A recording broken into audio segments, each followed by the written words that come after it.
Então, vamos lá. Capítulo 13 tem 9. Instrução dos Espíritos, a caridade material e a caridade moral. Isso aqui está no capítulo. Não saiba a vossa mão esquerda o que dê a vossa mão direita. Amemo-nos uns aos outros e façamos aos outros o que quereríamos nos fizessem eles. Toda religião, toda moral se acham encerradas nestes dois preceitos. Se fossem observados nesse mundo, todos seríeis felizes. Não mais aí ódios nem ressentimentos.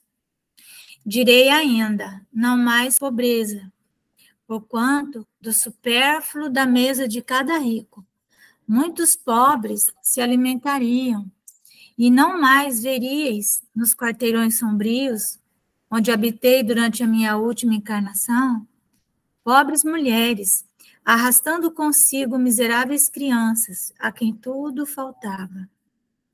Ricos, pensai nisso um pouco.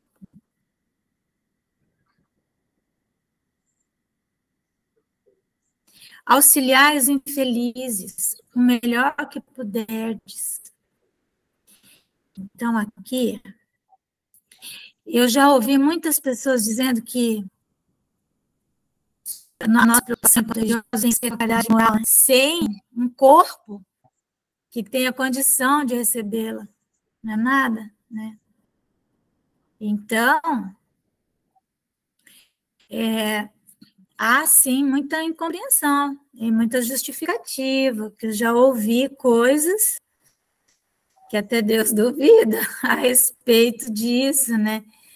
Mas, com certeza, a caridade moral, ela é prioridade, sim, no mundo que a gente vive. A caridade moral não pode impedir que se faça a caridade material. Isso está escrito mais à frente no texto. Tanto que ele fala, ó, ricos, pensai nisso um pouco, auxiliar os infelizes, o melhor que puder. Quer dizer, o melhor é o máximo. Dai para que Deus um dia vos retribua o bem que houver desfeito, para que tenhais, ao sairdes do vosso invólucro terreno, um cortejo de espíritos agradecidos, a receber-vos no limiar de um mundo mais ditoso. Se pudesseis saber da alegria que experimentei ao encontrar no além aqueles a quem minha última existência me fora dado servir. Amai, portanto, o vosso próximo, amai-o como a vós mesmos, pois já sabeis agora que, repelindo um desgraçado, estareis, quiçá, afastando de vós um irmão, um pai, um amigo vosso de outrora. Se assim for, de que desespero não vos sentireis presa ao reconhecê-lo no mundo dos espíritos.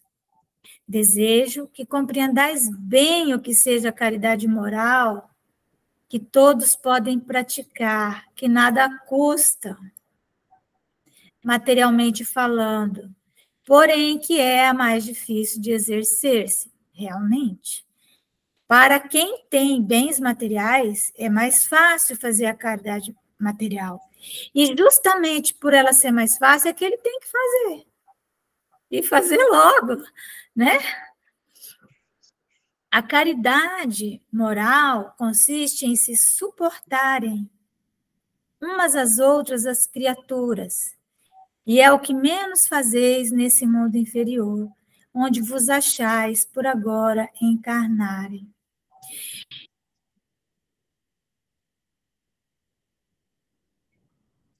Suportar nos textos sagrados significa suporte, permitir que o outro consiga caminhar, né?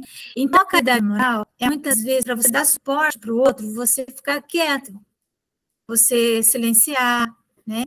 Não é suportar de tortura, né? E nem confundir com tolerância. Tem tolerância, tem tortura e tem suportar, dar suporte. Então, as pessoas pensam que é aquela tortura moral. Não, não é isso. Aliás, Deus é contra todo tipo de tortura, né? Grande mérito há, crede-me, em um homem saber calar-se, deixando que fale outro mais tolo do que ele. Então, é uma espécie de suportar, porque quando você se cala, você dá uma ferramenta para o outro falar. E ao falar, a fala também, ela é curadora, né? Peraí.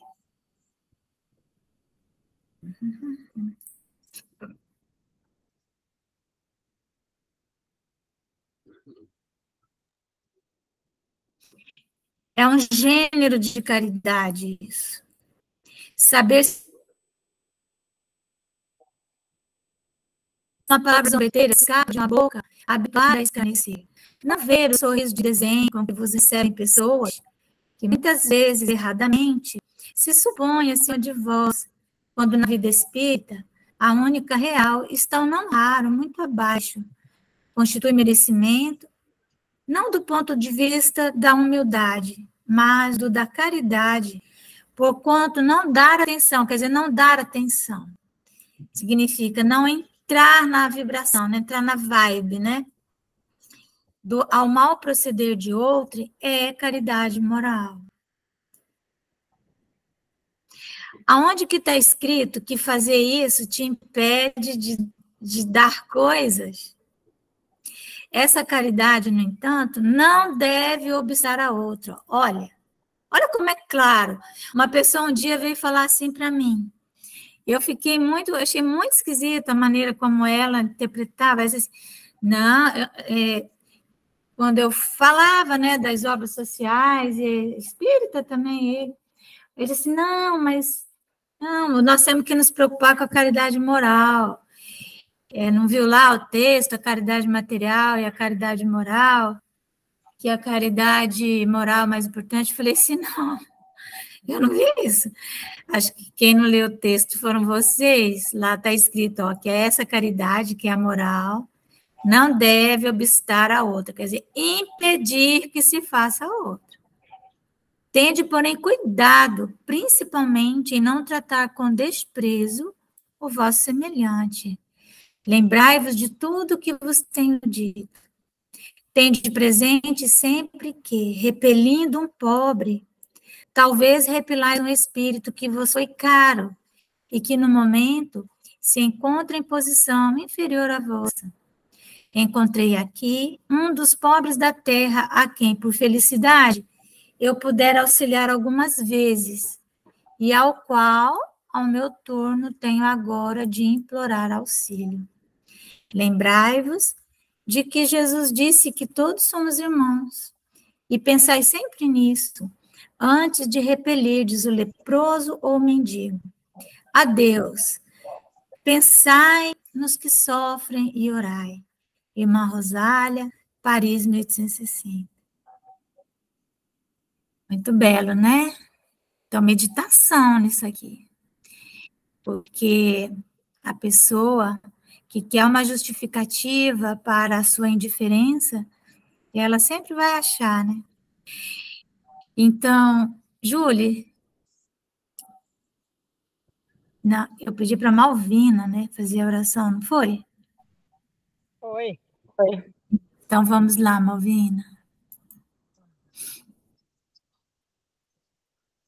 Nesse instante, vamos fechar os nossos olhos, pensar em Deus, pensar em Jesus e agradecer por mais um dia vivido. Mestre Jesus, abençoa o nosso lar, abençoa o lar daqueles que estão conosco neste momento de oração e de aprendizado. Que a tua luz, Mestre Jesus, chegue em nossos lares e em nossos corações. Que possamos aprender um pouco mais dessa doutrina tão maravilhosa que todos os dias nos envolve o coração e a paz. Jesus, te peço por aqueles que desencarnaram, leva, Senhor, a paz a esses corações sofridos. Também leva a paz aos lares dos idosos, aos lares das crianças abandonadas, aos hospitais. Também, Mestre Jesus, leva a paz e a perseverança naqueles lares onde tem os drogadictos, tem os alcoólatras, que as famílias possam estar sempre cuidando uns dos outros, tentando acalmar essas situações e fortalecendo a fé que existe em ti. Obrigada, Jesus, pelo dia de hoje, por tudo que nos destes, o trabalho, a oração, a paz e a tranquilidade. Que possamos, Jesus, sempre te agradecer e contar sempre com a tua presença, hoje, agora, por todo sempre, que assim seja. Que assim seja, graças a Deus. Boa noite a todos. Oi. Oi, Boa Regina. noite. Oi, Malvina. Desculpe o atraso, estava na reunião da ápice. Tá Imaginei. Está começando ainda. Estamos... Lembra que nós paramos nesse slide aí, né? Então, até agora está indo tudo bem, porque estava muito instável a internet. Nossa, Jesus. Então, vamos falar um pouquinho, né? Nós falamos da formação de secreções, que é a produção de ectoplasma, que o médium doador de ectoplasma, né? Ele produz, lógico, em maior quantidade que um outro tipo de mediunidade. Esse é o médium de cura. Então, ele vai ter essa tendência a formar muitas secreções. Se vocês conhecem a história do Peixotinho, aquele médium de materialização, né, de espíritos, imagina a quantidade de ectoplasma que ele formava, né, saía aquele monte pelo nariz, pela boca, por todos os orifícios dele. E ao final da vida dele, ele morreu de asma, ele vivia com asma, porque por mais que ele trabalhasse, ele não dava conta da quantidade de... Né, ele morreu sufocado, na verdade, né? Morreu sufocado. Então, uma outra consequência dos pulsos mediúnicos no organismo é essa abertura do inconsciente. Então, o que ocorre? Quando nós começamos a perceber o mundo espiritual, a perceber essas novas realidades da vida, significa que nós estamos amadurecendo, né? Então, às vezes também, as doenças que a própria mediunidade traz, e aí faz com que nós busquemos recursos, às vezes fora do ambiente da medicina da Terra. E aí encontramos sempre alguém que nos encaminha para o centro espírita. Então, aí aquelas pessoas mais simples falam assim, olha, você tem que desenvolver a mediunidade, tem que aprender mediúnica. E aí, o que acontece quando nós vamos para o desenvolvimento da mediunidade? Independente de ir ou não, né? As questões psíquicas, elas começam a vir com mais facilidade à nossa memória. Então, isso tem uma razão científica, né? Mas, quando, então, a pessoa começa a vivenciar a mediunidade mesmo, de forma mais trabalhada, vai para a reunião mediúnica, começa a estudar o espiritismo e tal, né? O que acontece com ela? Já ouviram falar aquilo? Quanto mais eu rezo, mais assombração me aparece, né? Então, muitas questões, às vezes, orgânicas melhoram, por um lado, mas, por outro lado, então, como ela vai estar trabalhando essas questões, ela vai se abrir mais ainda para o inconsciente, vai emergir das profundezas do seu psiquismo tudo o que ela tem de bom e tudo o que ela tem de ruim. É como se fosse um terreno cheio de semente. Ali teve um semeador que passou ali, outro semeador, né? Então, tem semente do bem, tem aquelas coisas que nós fomos guardando e que não são das melhores, mas está tudo ali, quietinho, paradinho, são sementes. Quando você abre as portas da mediunidade, é como se entrasse o sol naquele terreno que é fértil. E aí, o que vai acontecer com as sementes? Elas vão, né? Elas vão germinar, vão desenvolver, e aí vai aparecer aquilo que nós permitimos que caísse em nosso solo, que fosse bom, e aquilo também que fosse de ruim. Então, muitas pessoas entram na mediunidade, abrem o inconsciente, e às vezes as questões sexuais vêm à tona de uma forma até, né, vamos dizer assim, complicada, né? A questão, às vezes, da própria... Ela aprende no espiritismo a ter autocontrole, mas ela aprende isso intelectualmente. Vai para mesa mediúnica, mas só que nas relações dela, parece que ela não consegue manter aquilo que ela aprendeu. Às vezes se tornam pessoas, nos grupos espíritas, controladoras, aquelas pessoas dominadoras, né? E às vezes até agressivas. Muito mais até do que eram antes. Porque está germinando aquelas coisas. Então, a realidade mais profunda de todos nós virá à tona. O desenvolvimento da mediunidade, gente, vai mostrar quem nós somos. Nós pensamos assim que estamos fazendo uma caridade quando vamos para a mesa mediúnica. Gente, isso é uma arrogância nossa. Os espíritos que se aproximam de nós nas mesas mediúnicas, nos primeiros 20 anos de mesa mediúnica, são espíritos que têm afinidade conosco e que nos ajudam a botar para fora essas questões e ir limpando o nosso vaso íntimo, né?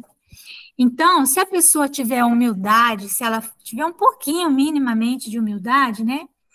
Ela vai saber lidar com os seus próprios problemas. Ela vai pegar o conteúdo espírita e vai procurar controlar a única coisa que ela consegue controlar, que é o seu comportamento. Nós não conseguimos controlar as nossas sensações. Nosso desejo, às vezes, de, né, dizer, enfim, né, aquilo que vem, aquela sensação não é uma emoção, uma sensação. Isso a gente não controla, isso é muito rápido. Mas nós conseguimos controlar o comportamento, o espiritismo nos convoca a isso, né? Então, caso contrário, a pessoa pode não aceitar o aparecimento dessas questões, ela vai dizer que ficou pior, que está mais irritadiça, e fica mesmo, né? Muitos, né? E então ela pode abandonar o desenvolvimento mediúnico, pode parar de frequentar as atividades. Toda pessoa que inicia no espiritismo, compreende e depois abandona, seja qual for o motivo que ela dê, o motivo é esse. A abertura do inconsciente, ela se tornou mais perceptiva, e aí começou a perceber melhor os companheiros. E aí vai perceber o que nos companheiros? Perceber a sombra, né? E vai criticar, começa a criticar o companheiro, começa a criticar a própria estrutura da instituição onde ela está, né? E aí ela vai achar uma justificativa e vai abandonar, né? Pode parar de frequentar as atividades. Então, é importante saber, então, que sempre que nós vamos trabalhar a mediunidade, sempre, sempre, por isso que a gente não pode ir falando com as pessoas assim, olha, você tem que desenvolver mediunidade, não sei o que e tal. Porque, às vezes, nós falamos isso para a pessoa, depois emergem aquelas questões e nós não damos conta de continuar acompanhando aquela pessoa. Nós podemos ser até, às vezes, os primeiros a fazer as críticas, né? Levamos ela para a mesa mediúnica, ela vai abrir mais ainda, né, as suas comportas, e aí vai acontecer isso, né? Então, sempre que vamos trabalhar a mediunidade, além das coisas boas que vão nos dar forças, virão com maior clareza os problemas, né? Então, é bom ficar bem claro uma coisa, gente. O centro espírita jamais vai tirar, jamais, jamais, o papel do psicólogo. Ou, se for o caso, do psiquiatra.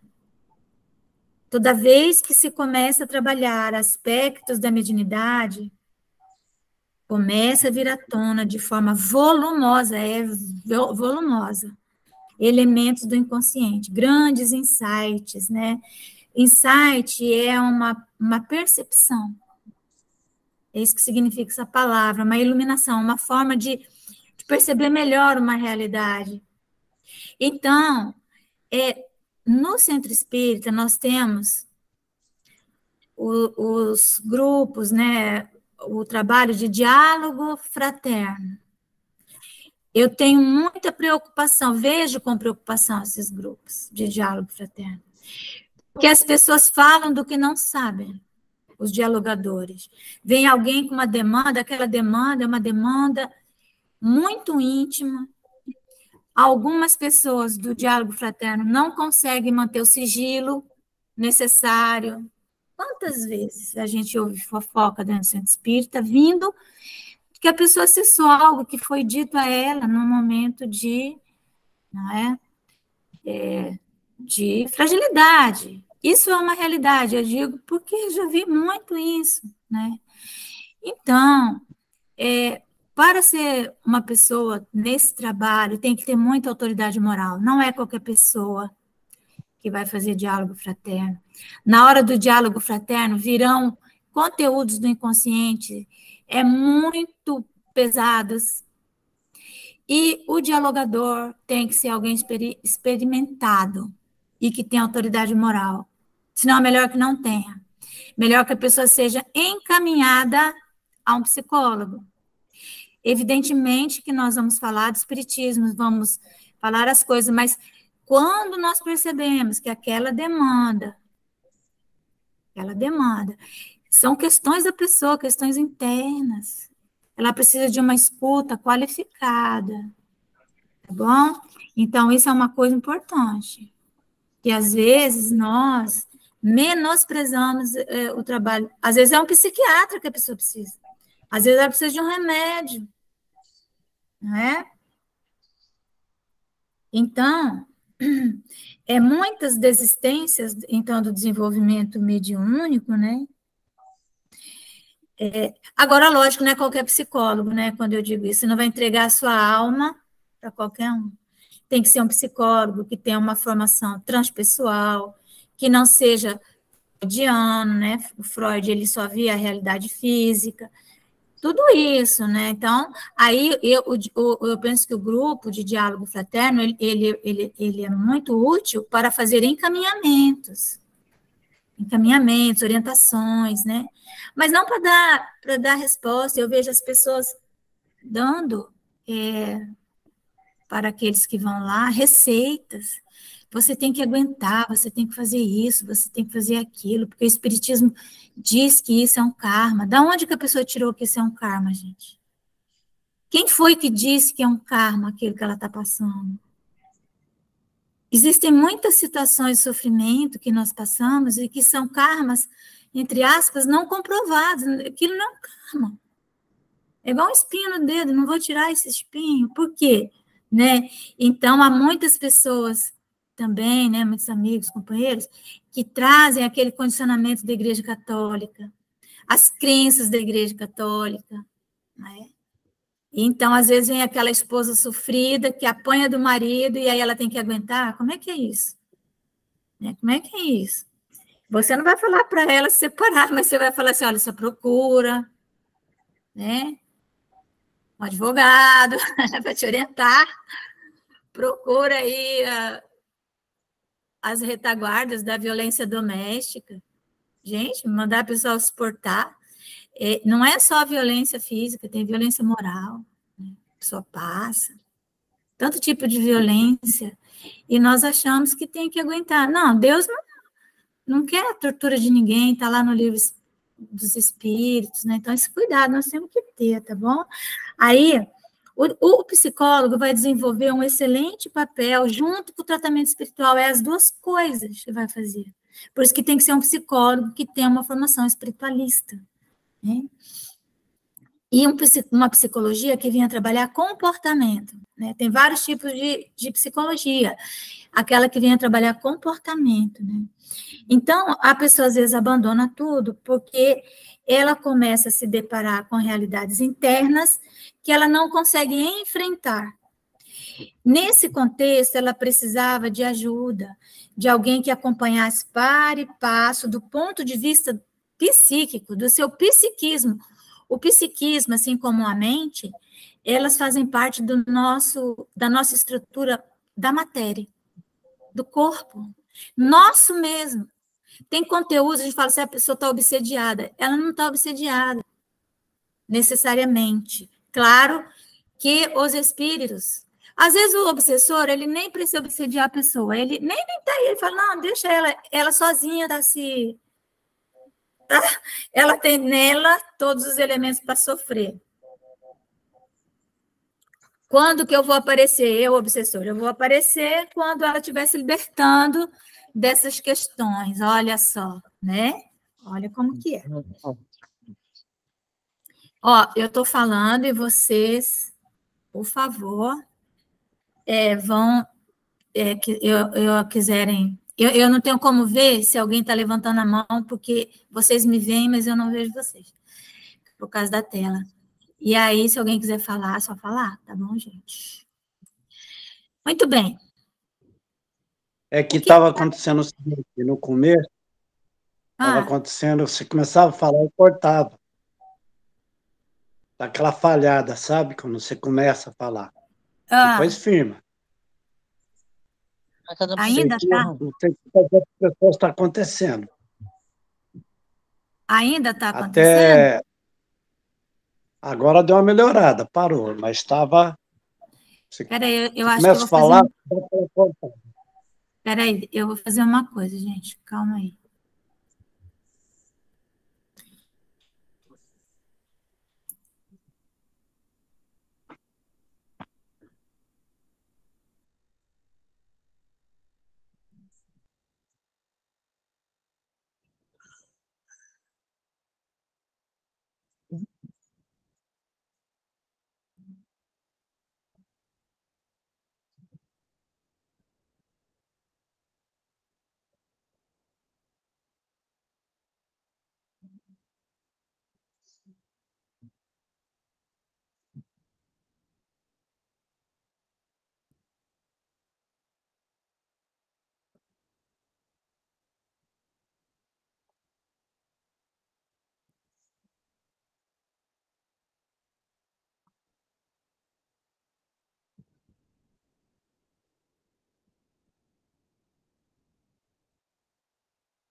Oi.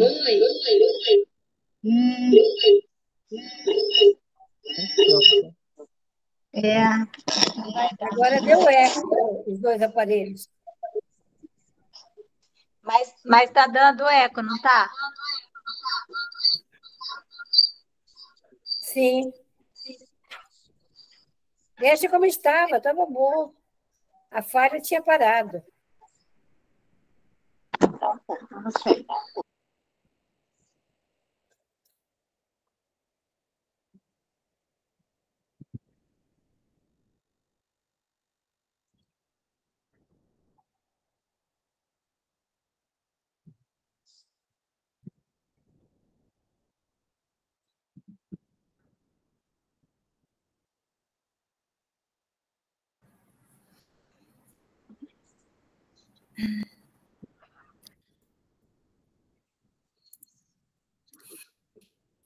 Deixa eu chegar aqui mais perto, falar mais devagar, né? Quem sabe? Então, nós vimos aí essas questões, né, internas do nosso inconsciente. Vocês têm a apostila também, vocês podem ler, tá tudo lá, né? Então, esse cuidado que eu sempre falo esse diálogo fraterno no centro espírita, tá? Que eu já vi coisas assim do ar da velha, né? E consequências graves desses momentos. Às vezes as pessoas não estão preparadas e acontece muita coisa, sabe? Muita coisa mesmo, né? Então, a mediunidade, quando nós falamos da mediunidade, nós estamos falando de uma função do nosso corpo, né? De senso e de percepção. No entanto, todo o nosso corpo inteirinho é um veículo mediúnico. Todinho. A estruturação do corpo humano é, na verdade, a estruturação de um veículo mediúnico. Por quê, gente? Por que que ele é um veículo mediúnico? Porque o corpo está no meio entre o mundo material e o mundo espiritual. E nós estamos, vamos grosseiramente falando, nós estamos dentro desse corpo. A nossa consciência, ela fica na estrutura da matéria. Então, o corpo, ele faz essa mediação entre mundo espiritual, mundo material. Como isso acontece? Então, vamos lá. Os nossos pés. Os pés...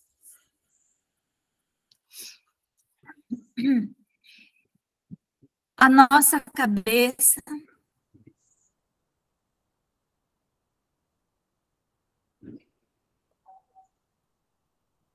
E os nossos pés são dois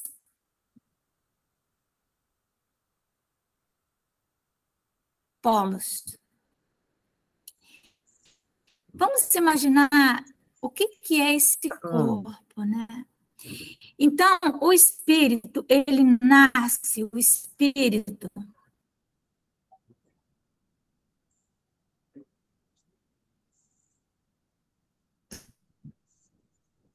Ele nasce, dizer assim, né?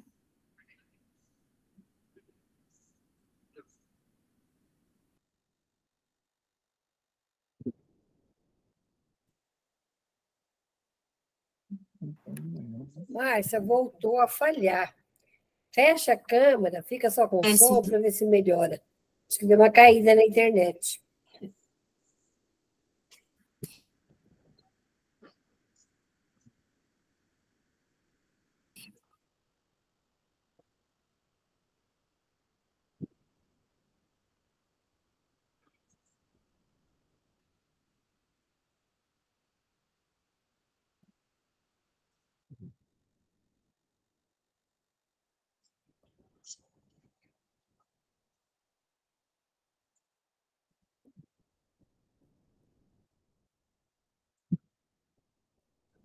Estão me ouvindo?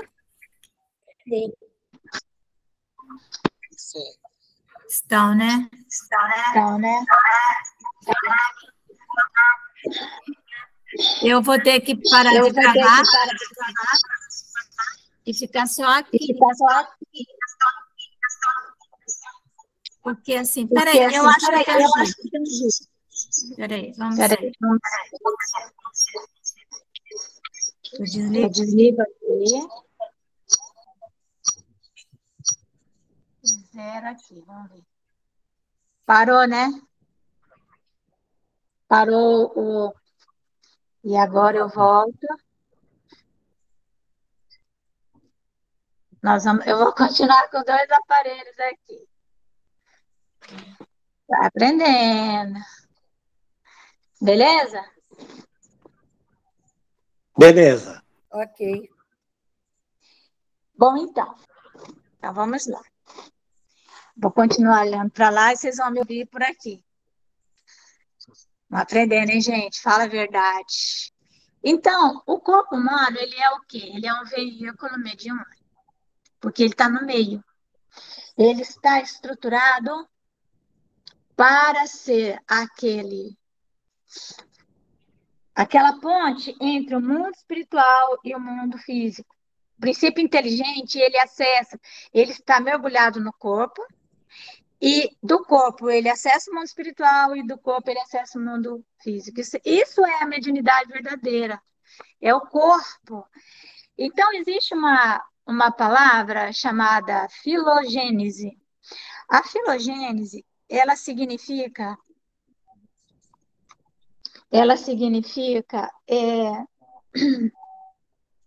a evolução de uma espécie, né? Filo em grego significa tribo e gênese significa origem, né? Então, é aquela origem da tribo, né? De uma espécie, de um grupo, ou seja de fruta. As espécies elas vão se melhorando, né? Elas vão evoluindo, elas vão se modificando, seja de animais.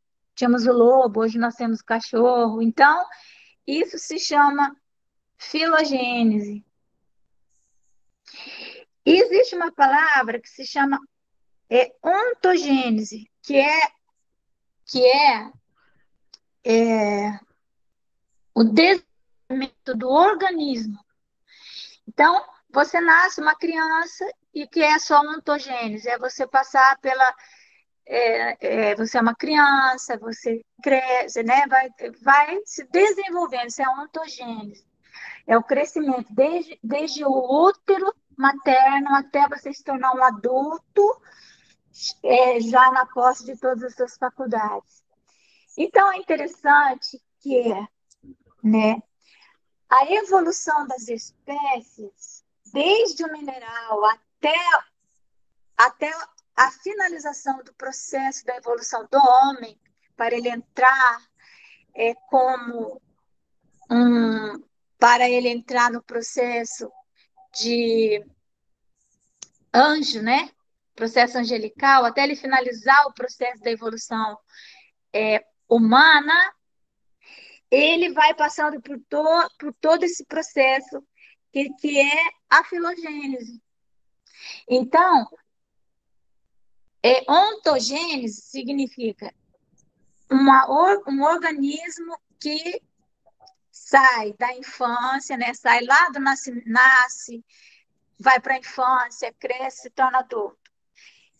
Isso nós vemos que acontece conosco quando a gente nasce, quando um cachorro nasce, né? Qualquer animal nasce, uma fruta. O processo chama-se ontogênese. A filogênese é aquela evolução total. Então, a evolução do espírito, o que é a evolução do espírito? Seria a ontogênese do espírito. Não sei se vocês estão entendendo. O espírito simples e ignorante que vai evoluindo. Então, isso é a ontogênese dele. Essa ontogênese do espírito, essa evolução do espírito, ela passa pela filogênese, ou seja, por todas as espécies, né? Desde o mineral, passa pelo animal, entra no hominal, até chegar no angelical. Não sei se vocês entenderam. Então, isso é a evolução do espírito. Então, chama-se ontogênese, né? Que são um processo longo.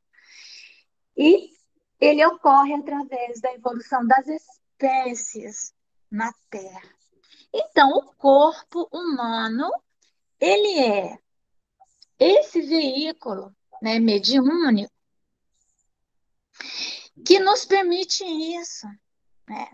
Que nos permite fazer experiências de ontogênese do nosso espírito.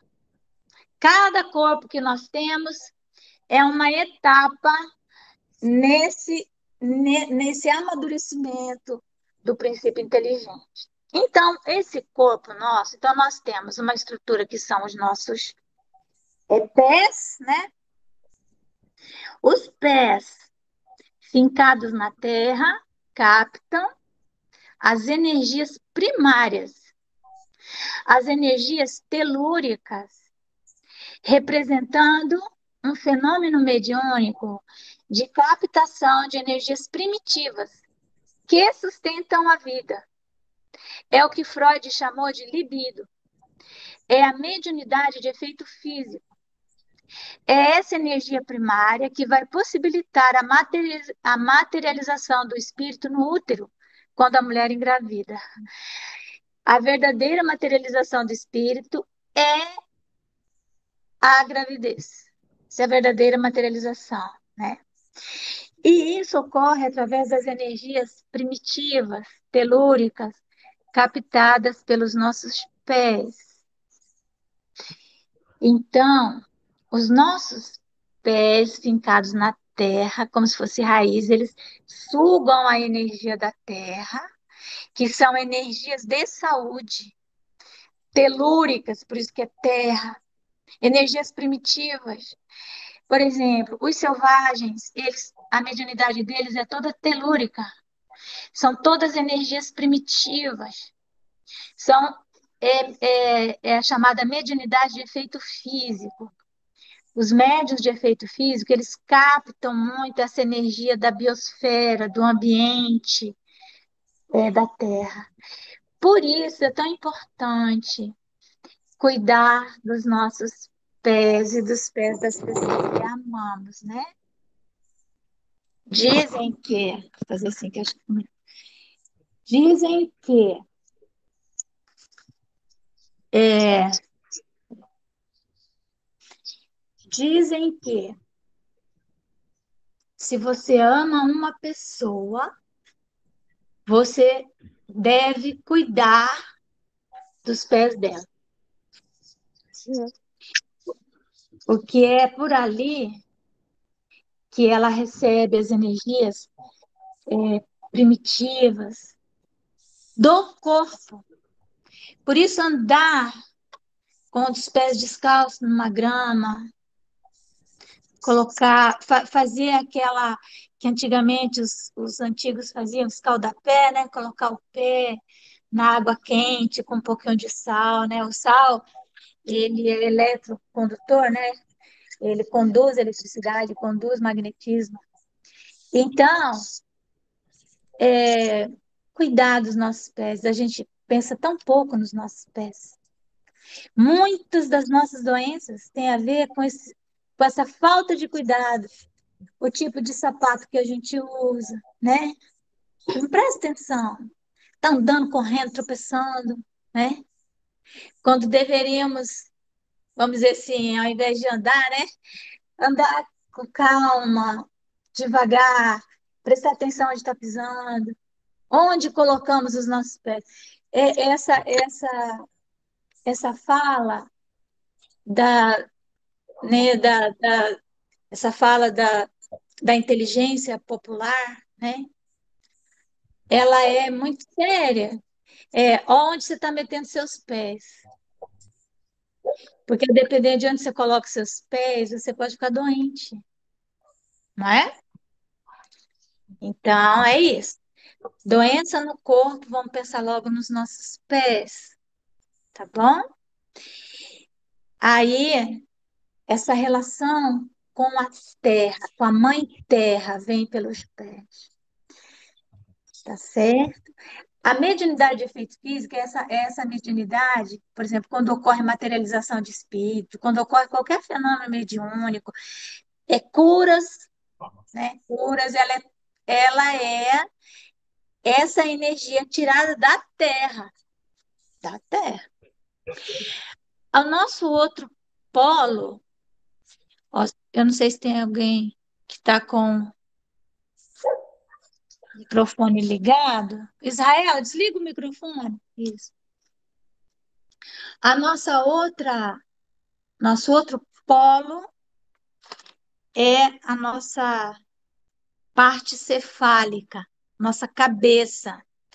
A parte cefálica, a cabeça, ela é responsável pela captação das energias cósmicas, são energias de transcendência. São energias que transcendem essa primariedade. Muitos de nós passamos uma vida inteira numa mediunidade telúrica, primitiva, de baixo teor, né? Por isso muitas pessoas se dão bem na Umbanda, né? Na Quimbanda. Eles vão para o centro espírita, lá ele é convocado a uma mediunidade mais cefálica. É necessário haver um equilíbrio, né, das duas.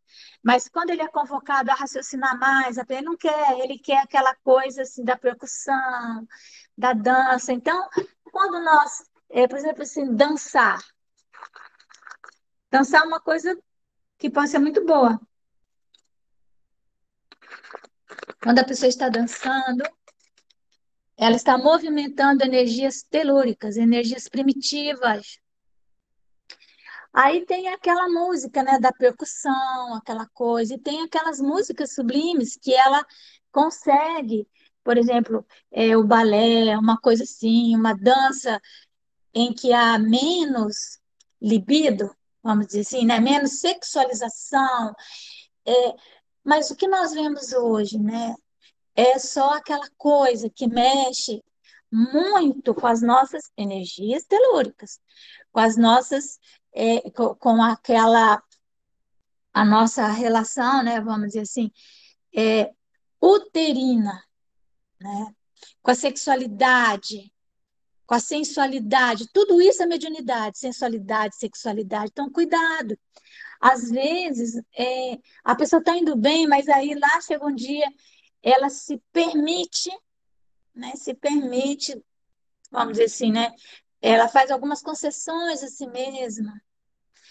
Então, cuidado, porque nós estamos muito próximos da nossa realidade, vamos dizer assim, sombria, né? Essa realidade primitiva aqui, ó, de mesmo, de índio ainda, onde é aquele som, né, de percussão, aquela coisa assim que você movimenta o corpo de uma forma assim bem, né, ritmada, vai entrando no transe. Quantas vezes a gente vê as pessoas começa uma dança muito agitada, daqui a pouco elas entram no transe. Você olha, está em transe. Está em transe. Carnaval, elas estão todos em transe, aquelas pessoas. Então, nós temos que ter cuidado. Por isso que a gente tem que pensar, né? A gente já tem esse conhecimento, aí depois ela demora um tempo. Eu me lembro uma vez que eu fui para o interior do estado de Rondônia com uns amigos espíritos, fizeram palestra no interior, e ao voltar, voltei no carro de um, e ele colocou umas músicas que nos chamam muito para esse lado da sexualidade, da sensualidade. Aí chegou um momento que eu falei assim, olha, você, pelo amor de Deus, desliga isso aí, porque eu já estou passando mal aqui, no sentido de que eu estou entrando nessa vibração. A gente não se dá conta, a gente vai no centro espírita e tal, entra numa. Depois, não sabe por quê, diante de uma situação que ele teria que ter resistência moral, ele não tem. Por que não tem resistência moral?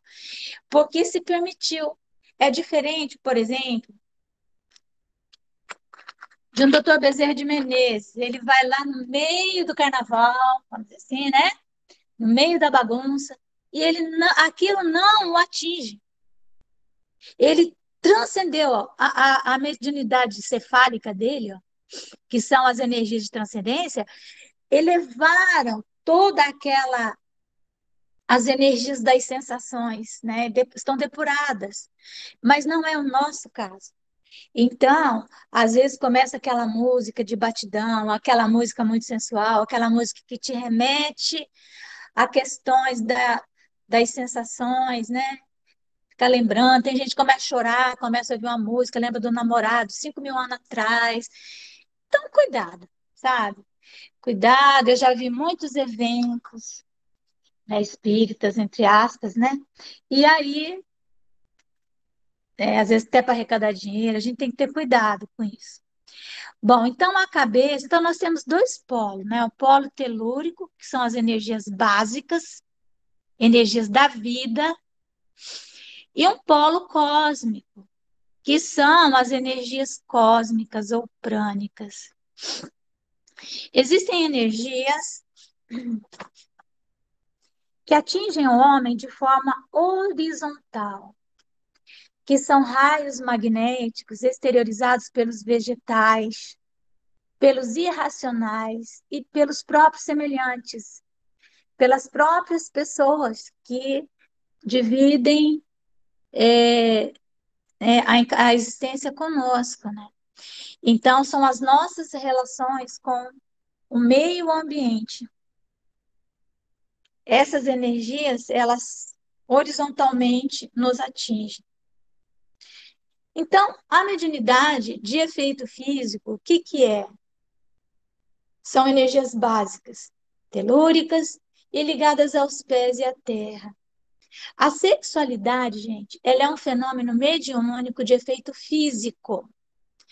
Assim é que os estudos de poltergeist demonstram que a figura epicentro do fenômeno é um adolescente na emergência da sexualidade e hipersexualizado. Então, veja, quando a gente assiste aqueles filmes de terror, né? Não é? Poltergeist significa isso, né? Geist significa espírito, né? Então, esses estudos onde tem fenômenos assim que envolvem batidas, que envolvem, às vezes, pega fogo nas coisas, enfim, poltergeist, né? Você vai estudar um ambiente, você vai encontrar um adolescente na emergência da sexualidade e é um adolescente hipersexualizado. Então, o que que ocorre? Por quê? Porque a sexualidade, ela é um fenômeno mediúnico de efeito físico. As energias, os hormônios da puberdade. Então, por isso que, se nós não nos cuidarmos e nós concentrarmos a nossa atenção em ambientes onde transitam as energias ou que te levam, né, vamos dizer assim, para uma relação muito próxima com a sexualidade, a depender do grau de desequilíbrio que a pessoa tenha, porque a maioria de nós tem desequilíbrio na área da sexualidade, num momento grave nós podemos não ter controle sobre nós mesmos, certo? Então, sexualidade, fenômeno de efeito físico. Então, essa criança ou esse adolescente sempre vai ter no filme, vai estar uma criança lá, né? Ela vai doar essa energia que ela produz em grande profusão. Então, aí, polter significa barulho, brincalhão, desordeiro, né? E Geist significa espírito, então espírito brincalhão, desordeiro, né? Essas coisas todas, esses fenômenos. Então, lembrar disso. Como que nós vamos compreender isso, né? Porque quem comanda, assim, voltando aqui, quem comanda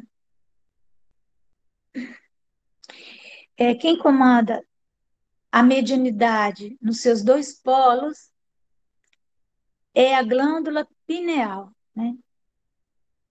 A nossa epífise. Nós ainda vamos ver muito sobre a glândula pineal, né?